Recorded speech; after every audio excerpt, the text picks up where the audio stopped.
सो हम आपका fifth chapter continue कर रहे हैं, लॉज ऑफ मोशन। ठीक है। सो लॉज ऑफ मोशन में आपकी एक और टॉपिक है यहाँ पे, motion of a body on a smooth incline plane. ठीक है, ये बहुत इंपॉर्टेंट टॉपिक है। ये टॉपिक आपकी लगभग हर चैप्टर में यूज होती है। ठीक है, सो ये बहुत इंपॉर्टेंट है, motion of a body on a smooth incline plane. ठीक है, स्मूथ मैं इसलिए कह रहा हूँ कि यहाँ पे मैं फ्रिक्शन को इंक्लूड नहीं करूंगा।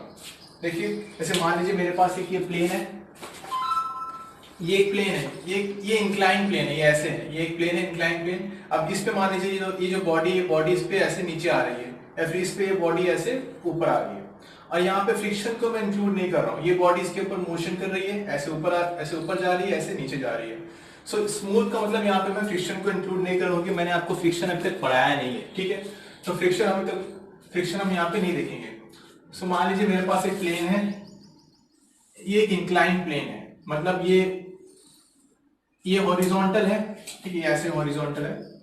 ये जो प्लेन है ये ऐसा है, मतलब ये ऐसे, ये हॉरिजॉन्टल प्लेन है, ये हॉरिजॉन्टल प्लेन है, और ये आपका ऐसे इंक्लाइन है, ऐसे इंक्लाइंड है, मतलब इसने कुछ एंगल यहाँ पे बनाया हुआ है। ये एक प्लेन है। ठीक है, अब इस पे एक बॉडी आपकी मूव कर रही है। अब आपको पता है, जब मैं इस प्लेन पे, ये जो प्लेन है, इस पे अगर मैं कोई बॉडी ऐसे रखूंगा, मैं कोई भी बॉडी अगर मैं इस पे ऐसे रखूंगा इंक्लाइन प्लेन पे, तो वो ऐसे नीचे आ जाएगी। मैं जितना ज्यादा इसका ये एंगल इंक्रीज करूंगा, उतनी ही ज्यादा फोर्स से ये नीचे आ जाएगी। इससे ये बॉडी क्या आएगी, आपकी नीचे आएगी। तो देखिए, ये बॉडी किस वजह से नीचे आती है, कौन सी फोर्स की वजह से ये बॉडी नीचे आती है। अब आपको पता है, ध्यान दीजिए, देखिए ये बॉडी का जो मास है वो कितना है आपका, मान लीजिए इस बॉडी का मास है एम है। मास कितना है इस बॉडी का, इस बॉडी का आपका मास है एम है। मुझे नहीं पता कितना है, एम केजी है। अगर आपको पता है कि इंक्लाइन प्लेन पे ये बॉडी मैंने यहाँ पे रखी हुई है और इसका मास अगर m है, सो ये बॉडी इसके ऊपर एक फोर्स अप्लाई कर रही है, इस प्लेन के ऊपर। कैसे, ऐसे, सही है, एक फोर्स ऐसे अप्लाई कर रही है, एक्शन कर रही है इसके ऊपर, ऐसे एक्शन ऐसे होगा, एक्शन ऐसे होगा कि ऐसे होगा। आपको पता है कि ये जो एक्शन करेगी ऐसे होगा इसके ऊपर, लेकिन ये जो फोर्स होगी इसके ऊपर, इसकी जो मास की वजह से, इसके मास की वजह से जो ग्रेविटेशनल फोर्स यहाँ पे लगेगी, वो कैसे होगी, ये ऐसे होगी। ग्रेविटेशनल फोर्स जो इसके मास की वजह से लग रही है इस बॉडी के, ये जो बॉडी है, ये बॉडी जो इंक्लाइन प्लेन के ऊपर जो फोर्स अप्लाई कर रही है, इसके मास की वजह से ग्रेविटेशनल फोर्स जो आपने पढ़ा है, मैंने आपको पहले ही बताया है, m इंटू जी क्या होता है, एक्सीलरेशन ड्यू टू ग्रेविटी। सो ये बॉडी आपकी mg फोर्स इसके ऊपर अप्लाई कर रही है। ठीक है, ओके, ये आपका ड्यू टू ग्रेविटी। ठीक है, सो ग्रेविटी की वजह से ये जो बॉडी है इसके ऊपर इतनी फोर्स अप्लाई कर रही है। अब देखिए, अगर ये एंगल आपका थीटा है, ये आपकी देखिए परपेंडिकुलर फोर्स है, ये एकदम परपेंडिकुलर है। ओके, ये परपेंडिकुलर है। अगर ये एंगल अगर आपका थीटा है, सो ये एंगल भी आपका थीटा ही होता है। जितना एंगल ये होता है उतना ही एंगल ये होता है। ठीक है, ये थोड़ा मैथमेटिक्स का पार्ट है, लेकिन आप समझिए उसको, मैं आपको ये बता दूंगा कैसे आपका ये एंगल और ये एंगल सेम होता है, उसमें कोई प्रॉब्लम नहीं है। बट आपको याद रखना है कि ये जो एंगल, जितना ये एंगल होगा उतना ही एंगल ये होगा। तो ये अगर थीटा है तो ये भी कितना होगा, आपका थीटा होगा। अब देखिए, ये mg फोर्स ये नीचे की तरफ लग रही है, परपेंडिकुलर फोर्स नीचे की तरफ mg ये लग रही है। अब अगर मैं इसके फोर्स के कंपोनेंट बनाऊं, आपको पता है force is a vector quantity.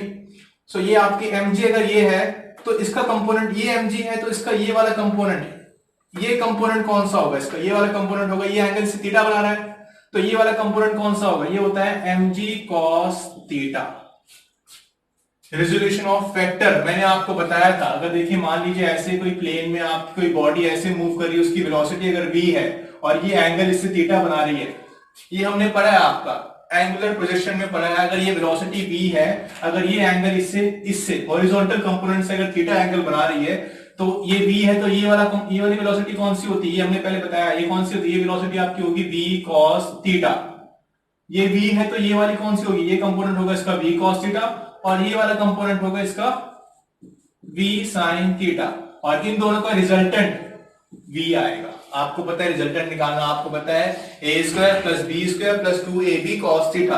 अगर आप सॉल्व करोगे तो आपका v ही आएगा। सिमिलरली मैं यहाँ पे देखिए, ये फोर्स mg नीचे की तरफ लग रही है, ग्रेविटेशनल फोर्स, ये ग्रेविटेशनल फोर्स है, ग्रेविटेशनल फोर्स है ये। नीचे की तरफ लग रही है, जब इसका कंपोनेंट बनाओ तो ये वाला कंपोनेंट कौन सा होगा, mg cos थीटा, और इसका ये वाला कंपोनेंट कौन सा होगा, mg sin थीटा। ये बहुत इंपॉर्टेंट है, ऐसे आपको रिजॉल्व करना आना चाहिए। फोर्स है, जो मेन जो फोर्स है F, ये आपकी mg है, ये कंपोनेंट कौन सा होगा, mg cos थीटा। मतलब ये जो आपका जो बॉडी है यहाँ पे, ये बॉडी इस प्लेन के ऊपर कितनी फोर्स अप्लाई कर रही है, mg cos थीटा कर रही है, ना कि mg अप्लाई नहीं कर रही है। कितनी, देखिए एक्शन ऐसे हो रहा है, ये आपका एक्शन हो रहा है कितना, mg cos थीटा, और ये जो फोर्स है ये mg sin थीटा। सो याद रखना आप कि mg cos थीटा ये एक्शन है इसका। सो ये एक्शन है, तो रिएक्शन ये होगा आपका r। ये क्या होगा आपका रिएक्शन r। ये इसने इसके ऊपर, इस बॉडी ने इस प्लेन के ऊपर फोर्स कितनी अप्लाई की, mg cos थीटा। सो उतनी फोर्स ये इस एक्शन का रिएक्शन क्या होगा, r, और ये r किसके इक्वल होगी, r जो होगी आपकी mg cos थीटा के इक्वल होगी। मतलब ये फोर्स और ये फोर्स क्या हो जाएगी, कैंसिल।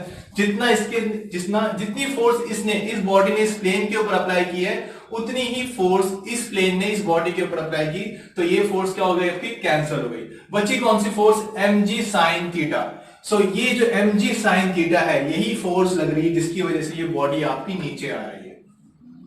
तो ये जो बॉडी है, ये बॉडी आपकी नीचे जो आ रही है, ऐसे नीचे आ रही है ना, नीचे इस प्लेन से ऐसे नीचे आ रही है, मोशन ऐसे कर रही है, कुछ एक्सीलरेशन ए से नीचे आ रही है। तो किसकी वजह से आ रही है, इस mg sin थीटा वजह, इस mg sin थीटा जो फोर्स है, इसकी वजह से ये आपकी जो बॉडी है वो नीचे आ रही है।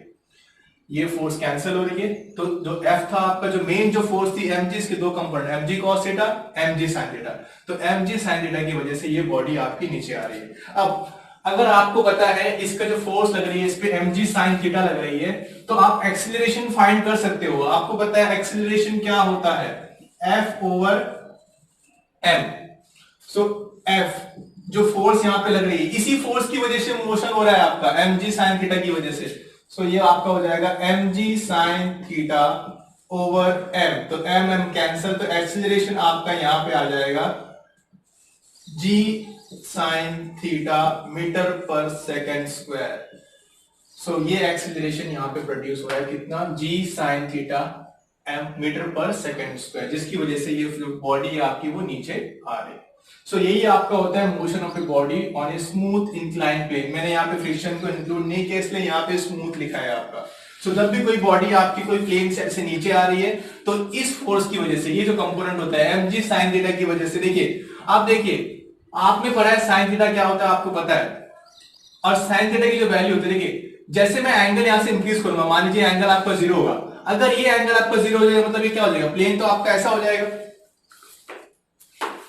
ये आपका ऐसा है, ये बॉडी ऐसे नीचे आ रही है। अगर मैं एंगल यहां पे 0 कर दूं, तो आपका ये बॉडी ऐसे हो जाएगा, सही है, ये हॉरिजॉन्टल प्लेन बन जाएगा।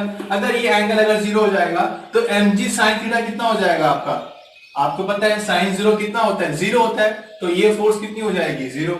और mg cos थीटा कितना हो जाएगा, mg cos थीटा कितना होता है आपका, cos 0 कितना होता है, 1 होता है, तो ये फोर्स कितनी हो जाएगी, ये फोर्स आपकी mg हो जाएगी। सिंपल एक्शन आपका r कितना हो जाएगा, mg के इक्वल, जो आपने पढ़ा है। अब देखिए जैसे जैसे मैं ये एंगल को इंक्रीज करूंगा, आपकी mg sin थीटा क्या होती रहेगी, इंक्रीज होती रहेगी। आपको पता है sin 0 कितना होता है, 0, sin 30 आपका 1/2, sin 45 का 1/√2, फिर sin 60 आपका √3/2, sin 90 आपका 1। तो अगर एंगल इंक्रीज होगा, तो आपकी mg sin थीटा भी क्या होगी, इंक्रीज होगी, मतलब ज्यादा फोर्स से ये नीचे आएगा। तो ये आपको याद रखना है, ठीक है, ये बहुत इंपॉर्टेंट है, ऐसे रिजॉल्व करना आपको आना चाहिए। इसके बेस पे आपके बहुत सारे क्वेश्चन भी बनते हैं। ओके।